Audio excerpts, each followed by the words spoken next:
Interesting week of football took place. Highs, lows, middles, all sorts of great stuff. We're starting things off by talking about the Monday night game between the Chiefs and the Eagles. And a lot of things are going to be said about both teams. Oh, played poorly. Oh, this and the other substandard quarterbacks. They were in the rain. It was a Monday night football game, loud environment, and teams aren't going to play great. It's bound to happen. When two good teams face off against each other, they make each other worse just as much as they make each other better. Defenses played very well. The Chiefs receivers, a lot of drops, sure, but you cannot blame this game on them. You got to blame it on Mahomes and Travis Kelce too. Massive turnovers in the red zone. At the bare minimum, cost them 6 points. Could have cost them as many as 14. That's on those two. That's on your star players. Obviously, MVS has to catch that ball, but it's neither here nor there. Chiefs don't look like a fully complete team right now. I don't see them going too far in the playoffs. As for the Eagles, run game was there tonight, passing game wasn't. Like I said, it was raining. The Chiefs secondary, sneaky good. Their defense is very solid. And that interior D-line dissuaded the Eagles at points from doing the tush push. So there's something to be said for that. Hurts still got 2 touchdowns off it, but there was a big third down and fourth down there. They decided, we're just going to punt this ball. We don't want to go mano-a-mano.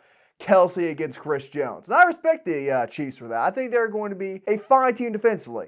It's up in the air. This game really showed me there is no one clear top dog in football this year.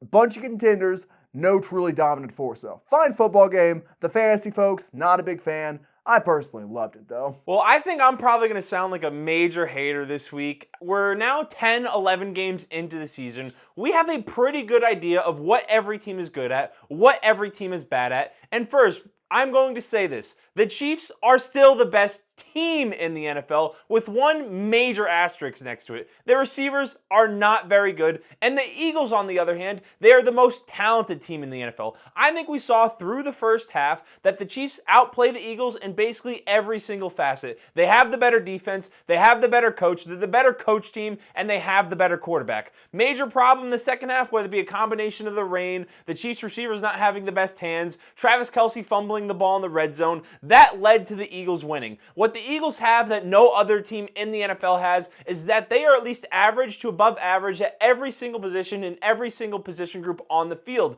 So when they're not playing that well, it's still pretty good, and then it just takes one of the other team's weaknesses to show up, and then the Eagles run over and they squeak out a win. The Eagles are not as good as they were last season, but they're still a very good team.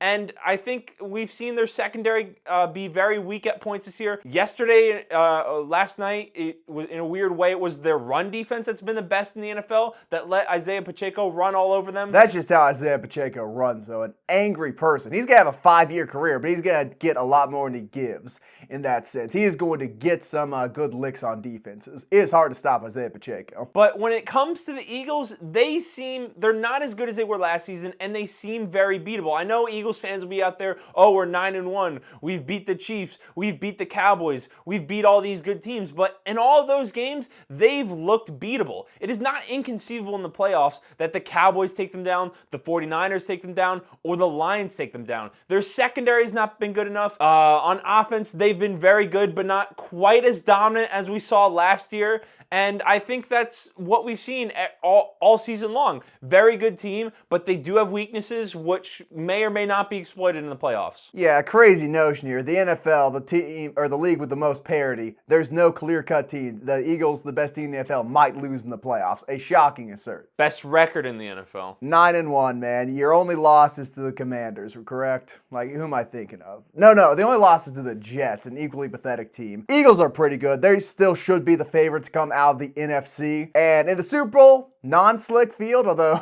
there was some irony in the fact the Eagles spent all offseason complaining about how wet that field was and then had to play the Chiefs in the rain. There's something to be said about that. A little amusing, a little karmic comedy, if you will. You're not picking up what I'm putting down here, I can tell, but I'm putting down what you're picking up. You're putting, okay, I got it. I'm glad we're on the same page. I'm still high on the Eagles. I think they're the best team in the NFC, and if you beat the Chiefs, you have the right to say you are the best team in football, particularly if you go do it on the road. On that pleasant note, we are going to seamlessly transition to two teams which could have been the best teams in the NFL, but are now ravaged by injuries. Really, every single AFC North team has lost someone important this week. Deshaun Watson, gone. Mark Andrews, gone. Joe Burrow, gone. And most importantly, Matt Canada, gone. All these organizations are down a key contributor to their offense. Matt Canada is a key contributor? He was contributing something, but... By the way, do we want addition by subtraction? Do we want to talk about? I think we touch on it at the end a little bit. But starting off, looking at the Bengals, the window's closed, man. This team cannot win without Joe Burrow. And it's not a matter of their backup quarterback's not great. You can put Jacoby Brissett in that situation, and he's still not going to be able to get it done. The O-line stinks. The defense is above average, but not good enough to hard carry the team. And those receivers have regressed a little bit, in my opinion. Maybe it's the blocking not being there. Maybe it's communication not being superb. But at the end of the day, the only thing which was going for the Bengals was their passing attack and was Joe Burrow. Now that he's gone, season's over. Tank, blow it up. Get as high of a draft pick as you want. And with that draft pick, you need to draft an offensive lineman. I know Brock Bowers and Marvin Harrison Jr. are exciting pieces. Doesn't matter. Joe Burrow could be thrown to a couple of traffic cones and he would still be able to make magic happen. If you can keep him up in the pocket, you will be Oakley Dokley. This team desperately needs offensive linemen in the draft, in free agency. But right now, their season's over. There's really no point discussing them any further. They may win 1 or 2 more games, but come on, they're not making the playoffs. Well, I would push back on the notion that their receiving core and that their weapons have regressed. When T. Higgins has been injured all season, or has been banged up all season, he's missed 3 games. He hasn't been out there consistently. They don't have consistent production from the tight end position like they had a couple years ago in Hayden Hurst. And they also had... Who's the tight end that went to the Jets that hasn't? I can't think of his name right now. But they haven't had consistent production from the tight end. They haven't had T. Higgins on the field consistently. So they haven't had their full group out there. And at the beginning of the season... So you're saying the weapons have regressed? No, you said the play of the players have regressed.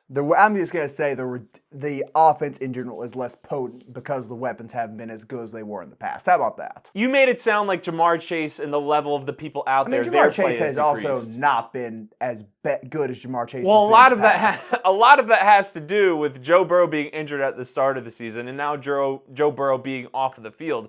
But regardless, I don't think the Bengals are going to win another game this year. If they do, it will only hurt them. They're not making a playoff push without Joe Burrow. We saw what they looked like with an injured Joe Burrow, and with a backup quarterback, they're not going to look any better than that. And I'm going to give you a little bit of pushback when it comes to the draft. They're going to have a high second-round pick, a high first-round pick because of where they're going to fall. And if someone like Brock Bowers is on the board when they're drafting, I think they're probably going to take them. They need some production to fill in. I doubt they're going to sign D. Higgins after signing Joe Burrow, and they still have the Jamar Chase contract looming. And if you can get the best tight end prospect in recent memory, much better than what we even saw from Kyle Pitts as a prospect, they're going to take that. Now, if he's not on the board and Marvin Harrison Jr. will probably be off the board by the time they're picking, I think they probably do go tackle. It is both a very good tackle class and a very deep receiver class. So they could go in either direction at the top. I think if Bowers on the board, they go in that direction. If he's not, they probably go tackle and then they go receiver in the second. I will file a lawsuit for organizational malpractice against the Bengals if they have a top 5 pick and don't take an offensive lineman. I get what you're saying about Brock Bowers. I'm not taking anything away from Brock Bowers, but if you can't keep Joe Burrow up on his feet, he's going to turn to Andrew Luck 2.0.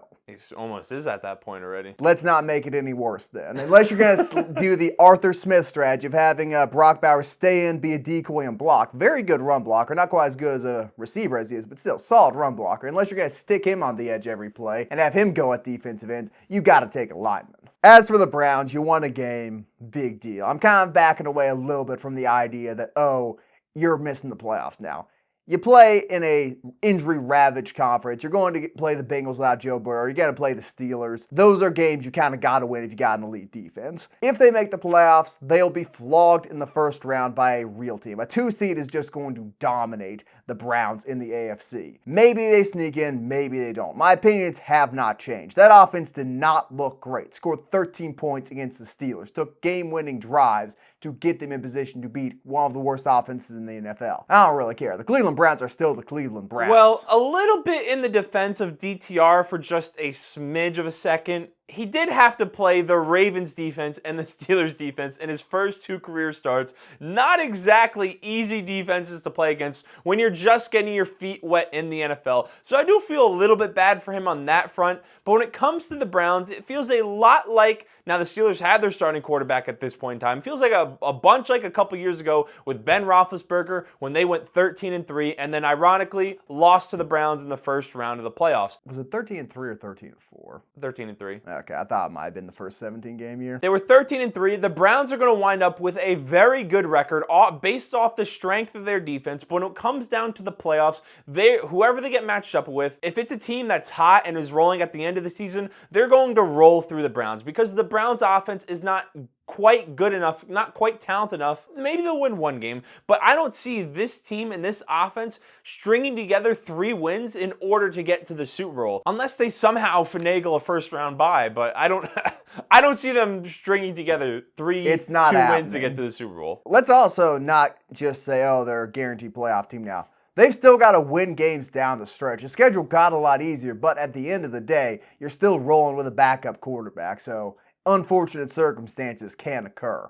I'm not willing to give them the playoffs just yet, but obviously very disappointed in our pals, the Pittsburgh Steelers, with their performance this week. And their offense, it has been hard to watch. As a George Pickens fantasy owner, he's been wasting away on my bench. Who don't you own in fantasy?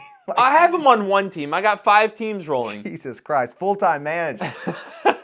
As I've been watching him waste away, watching his talent waste away on the field. Matt Canada has been fired. You can only hope that with that last game-winning drive we'd seen from Kenny Pickett, where he kind of went off script, that's what we're going to see more. We're going to see Kenny Pickett kind of live up to his potential which is why he got drafted in the first round without Matt Canada calling the plays. So there's some hope there. The Steelers still have a very good defense. They do have talented pieces on offense. Jaylen Warren has been incredible this season, so I hope they can put things together. Najee also hasn't been bad. He's kind of come on a little bit down the stretch. I think they really should just hire Kenny Pickett full-time as their offensive coordinator. That might be the best course of action here. Let Pickett have the reins of the offense entirely. Second-year quarterback, don't care. Cannot be as bad as Matt Canada. Let him run freelance, 4-post, go routes, and then scramble on his own if he wants. Let him do whatever. It can't be worse than what you got. And finally, just briefly touching on the last team of the AFC North, Mark Andrews probably done for the year. This kind of solidifies what I was saying earlier. There are no true contenders who stand above everyone else in the NFL. The Ravens just lost their best offensive weapon. And while Zay Flowers and Odell have been a promising duo, and Hill and Edwards are a solid running back tandem, and Lamar, of course, is Lamar, statistically not that great this season compared to some in the past, but still, it's Lamar Jackson. I think missing out on Mark Andrews kind of puts him on the level with the Chiefs, on the level with some of those other teams in the AFC and NFC. They're no longer ahead of everyone else. If Andrews was healthy, I'd say, oh, they have a clear-cut number 1 weapon who you have to game plan around, who gets other people open by his mere presence. Now that he's gone, I think their offense is a lot more stoppable.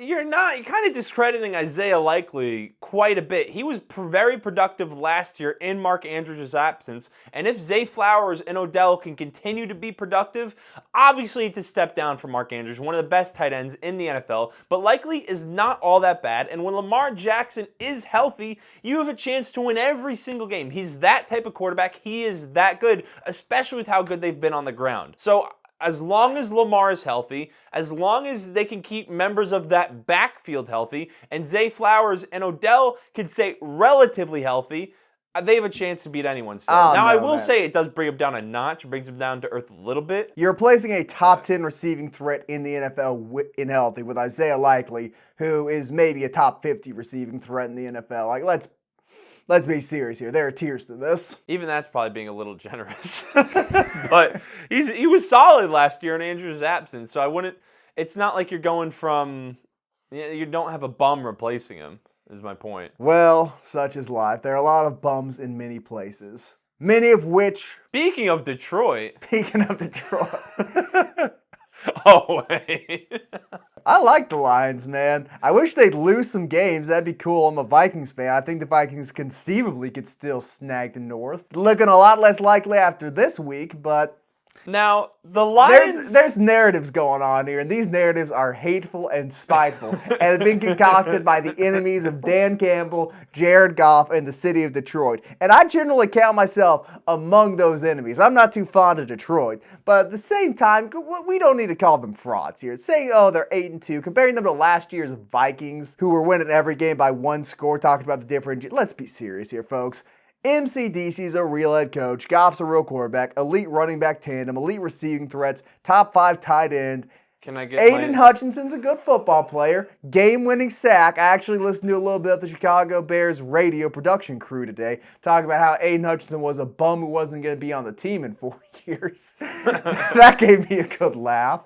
But the Lions are legit, man. Top 4, top 3 team in the NFC. Now, I'm a big fan of what Dan Campbell has done with the Lions organization. I'm a big fan of what they have done with the roster. And Isaiah, after I speak all I'm going to say, he is going to twist my words and make it sound like I am the biggest hater that you've ever seen when it comes to the Detroit Football Lions. But who have they really beat this year? They haven't done much. You look at all the teams they've played that have an above 500 record, lose to the Seahawks in overtime. Questionable fashion on that loss, though. They get rolled by the Ravens, absolutely blown out of the building. And week 1, which I've pounded the table, regardless of the result, whether it be a loss or a win, they played the Chiefs, lost by 1 point, took 7 drops. Won by 1 point. Won by 1 point, took 7 drops and a pick 6 that hit off the hands of Kadarius Toney to win. You didn't score, you only scored 2 offensive touchdowns. And now this past week, you almost lose to the Packers. Not the Packers. The Bears, they should have won. Right, week before that, they played the Chargers. You win by 3 points there. Not a good football team. So you look, and they're underperforming versus some not so good football teams. And when they play teams that actually know how to win, and the Seahawks, they lose in overtime. When you play the Ravens, who, especially at the time, were looking like the best team in the AFC, they get absolutely blown out of the building. And in week 1, it took 7 drops and a pick 6, a lucky tipped pick 6, in order for you to win the game. So I'm not a big believer in the Lions as Super Bowl contenders right now. How are you going to talk about week 1 doesn't matter and then discredit the win? Like, go through such detail. Just say it doesn't matter. Don't say it doesn't matter and talk about how unimpressive of a win it is. I'm just saying how they've looked against above 500 teams this year. So I'm not a big believer in them making a Super Bowl push. In the NFC, it's a mess all around. I would rather have the Eagles over them. I'd rather have the 49ers over them still. And I think I'd rather have the Cowboys over them just because we've seen that defense be incredibly good, although the Cowboys' schedule is also a bit fraudulent. Yeah, I was gonna say, they haven't beat a 500 team yet. The same issues you talked about with our pals Lions are an issue for the Cowboys. Yeah, the Cowboys and Lions are very similar to me at this point from what we've seen. I just believe in their defense a little bit more than what we've seen from the Lions' defense. Yeah, the Lions have a better offense. The Cowboys have a better defense. That defense is top 3 in the NFL. Well, the Lions have a better offensive line. They have better running backs. I prefer Dak Prescott over Jared Goff, and I prefer CeeDee Lamb over Amon-Ra. In totality, the receivers are much better in Detroit, though. Like, besides CeeDee, what do we got? Brandon Cooks, Michael Gallup. That is true. What are we doing here, Dallas? How'd this become about the Cowboys? At the end of the day, you could look at last year's Eagles team and say, oh, well, actually, they just beat up on a bunch of scrub teams. They lost to the Cowboys when Dak Prescott was healthy. You can do that for a lot of teams which wind up making a deep playoff run. It's like saying, oh, haven't had any impressive wins. They're beating the teams they should. They have a win over the Chiefs, so week 1 doesn't count. It still counts as a win. It's on the record. Some team is going to miss the playoffs this year because they lost in week 1. Some team's going to make the playoffs because they won in week 1. Week 1 matters. I just don't like the idea of completely discrediting. Will they lose to the Eagles? Maybe. Eagles obviously have some weaknesses. Will they lose to the 49ers? Probably. 49ers have some weaknesses, though. It's a real shot they make the Super Bowl. I'm saying like 10, 20%, somewhere in that range. Which is about as best as you can do if you're an NFC team. Point being, despite their record, I don't put them atop the NFC quite yet. And well, yeah, they're not atop the NFC in terms of record either. That's true. Then again, you got beef with the team who was atop the NFC with the top record. So You might be a closet 49ers fan, just sneaking them up the board a little No, bit. absolutely I think not. that's the case. Nope, You've discredited the nope. Cowboys, the Eagles, and the Lions in this podcast. Let me get to the 49ers. 49ers are in the top list. Speaking of teams which play in the Western Division, the Denver Broncos, in heartbreaking fashion, dominated the Minnesota Vikings. Beat them for the first time, the Josh Dobbs era. 1-point game. A lot of questions about certain illegal spear tackle not being called a penalty on the field. That doesn't matter. Look, I knew this was going to happen. I said it. You're going on the road against a defense which is actually kind of good, has been manhandling their opponents. The Bills, the Chiefs, locked those offenses up. And you've got a quarterback who is not quite where he needs to be. No Justin Jefferson. I don't think I'm going to panic on the Vikings yet. I was going to move them to the top of the NFC if they won this week, but I'm not going to knock them too far down. They play the Bears on Monday night. That conceivably could be rough. I think they'll still be able to win that game just because the thing which kills the Vikings is the short passes, and Fields cannot compete in the NFL in the short game. So I think they're going to get through Chicago and get into their bye. And after that, they're a completely different team. They got Jefferson back. They get Dobbs a week of practice in the facility with KOC where they don't have to prepare for anyone and can just learn the playbook. If the Vikings can get to 7-5, I think they are in a good spot to not win out, but be very competitive in all their final games. Maybe split it with the Lions, pick up 1-2 more losses, go into the playoffs 12-5, 11-6, 10-7 at the absolute worst. They're in a good spot. I'm happy. If they get hot at the end there, who knows? Maybe a little Super Bowl run, maybe a little blitz-happy shenanigans from Brian Flores. It's hard to be sure. You never know. Could get obliterated in the first round. It's happened before, last year. It did. But I am not out on the Vikings just yet. A lot of people are calling for Dobbs to be benched, though. Josh Dobbs looked better than Patrick Mahomes and Josh Allen did against the Denver defense in recent weeks. Let's be serious here. He's the quarterback until he loses a bad game. Well, as much as I want to hate on the Vikings, as much as Isaiah hates and slanders the Giants, I'm not going to do that. Worst team in the NFL. I say bad things about them. Because Shocking. I am a purely objective commentator. No hate in my bones. This game doesn't tell me much about the Vikings. The hate's not in your bones. It's in your heart. This game did not tell me much about the Vikings. Their offense, still productive. They lost a 1-point game. They're going to have Justin Jefferson back. They won 5 games in a row, which included a win over the 49ers leading up to this game. So when it comes to the Vikings, their defense seems to get improved every single week. Their offense is only going to get better with Josh Dobbs leading the way. And this game told me a lot more about the Broncos, because now the Broncos are the team that over the last 4 weeks are only giving up 17 points a game. They have a win over the Bills, Chiefs, and now Vikings. All teams that are above 500. They're beating good teams now, when at the beginning of the season, they were horrible. Their rankings now, they're still, of course, on the rankings, look like they have one of the worst defenses in the NFL, but that's only being propped up by that 70-point game against the Dolphins. That is basically 4 games of total offense in one. It is a statistical outlier of the highest order. Their average points per game, I believe, changes by 4 when you take out that game, I think. I think it might be more than that, but still. I'm pretty sure that's what it was when I ran it. But either way, it's a rather ridiculous outlier. And yeah, the Broncos probably sneak into the playoffs, particularly since the entire AFC North is dealing with some stuff now. That is a competitive AFC West. No, I'm saying the AFC North was going to have a bunch of wild card teams, and now they're all hurt. That is kind of a sneaky first round team. I don't know if I'd want to play a veteran quarterback with a good defense and receivers who are really coming on with a scumbag of a head coach, but is good at coaching football. I don't know if I'd want to play that team in the first round. That might be a rough matchup for somebody. And their offense has figured it out. They're not letting Russ cook, which is good. They're running the ball a lot. When Russ is asked to make a play, he's making plays, and the defense has been very good, like I said, over the last 4 weeks. So if they can continue this over the remainder of the season, I think they're going to wind up being a playoff team. And like you said, are going to be an issue for whoever they have to play. The one thing I will say to take away from that Russell Wilson thing, the Vikings blitzed him all night and dropped 3 men back deep in coverage, and that left the flats open, left those shallow zones open all night. Eventually, against a quarterback who gets caught by that blitz, that's going to be a turnover. He's going to underthrow the ball. Linebacker's going to hang back and pick it. But Russ is a veteran. He can stand up to that blitz better than most people, if not all people in the NFL. Very experienced in that regard. Very experienced under pressure behind that Seahawks O-line. And he's going to be able to find his guys in the flat. So I think it was a good defense, but which matched up poorly which is why Russ had the success he did last evening or on Sunday. I mean, it wasn't even an incredible, it wasn't a domination by any stretch of the imagination. Played well against the top 10 defense. I don't think we need to overanalyze it. I'm just saying there might be why. But speaking of playing well, I'll go about Tommy DeVito, who I'm no longer calling Danny DeVito, has earned the right to be called Tommy DeVito. Has as many touchdown passes in his 2 games as a starter as Daniel Jones had the entire season. Our good pal Tommy DeVito, got his team, the New York Football Giants, a dub over the Washington Commanders. That accent Commanders. is something else. It's that New York accent. It's the first time a quarterback has thrown for more than 2 touchdown passes since Week 15 of 2019 when Daniel Jones threw for 5 against also the Washington, I think they're the football team. They're probably the football team at the time. But, I mean, as a Giants fan, I don't even know how to feel anymore about this team. You're getting another year of Daniel Jones. That's how you should feel.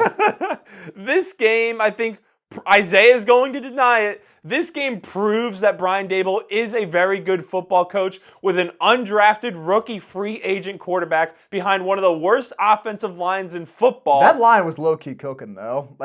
Tommy got sacked a ton, but when he didn't get sacked, he's also playing against a defense that traded away their 2 best passers at the trade deadline. Respect Jonathan Allen. Respect KJ Henry. Respect that Mayo linebacker dude who got 2 sacks. They also did sack Tommy DeVito 9 times. They were sitting in some heat, but Tommy was standing up for that heat. Getting sacked 9 times is pretty bad offensive line play. He is seemingly willing to use Saquon Barkley as much as need be in order to squeak out a few wins. And next week, that is going to be a major game, playing the New England Patriots, who have 2 wins this season. The Patriots, Bill Belichick knows what he's doing. He knows he can't win with Mac Jones. He's losing games, and it is going to be a battle of the bad teams next week. Tommy DeVito, Mac Jones. Who's going to come out on top? Whoever comes out on top, probably going to be able to draft a quarterback. We'll talk about this in the predictions a little bit more. Well, both teams are drafting a quarterback. But if Bill Belichick loses this game, he is trying not to win. Do you know what Bill Belichick does to young quarterbacks? If he lets Tommy DeVito cook him, I refuse to accept that it's not intentional. This is a purely, get me a nice, tall, stocky white boy and Drake May to stick in the pocket. Or get me a Caleb Williams who I can break the spirit of and send him out there. Give me one of those guys. If he loses this game, dear God. Yeah, that's something I didn't even think of. If he finds a way to lose to an undrafted rookie free agent quarterback behind one of the worst offensive lines of football, that would be truly shocking, and we know it would have to be intentional. It would be intentional at that point, for sure. They will be taking allegations in the AFC East. Investigations will be needed. I'll be having a word with Goodell.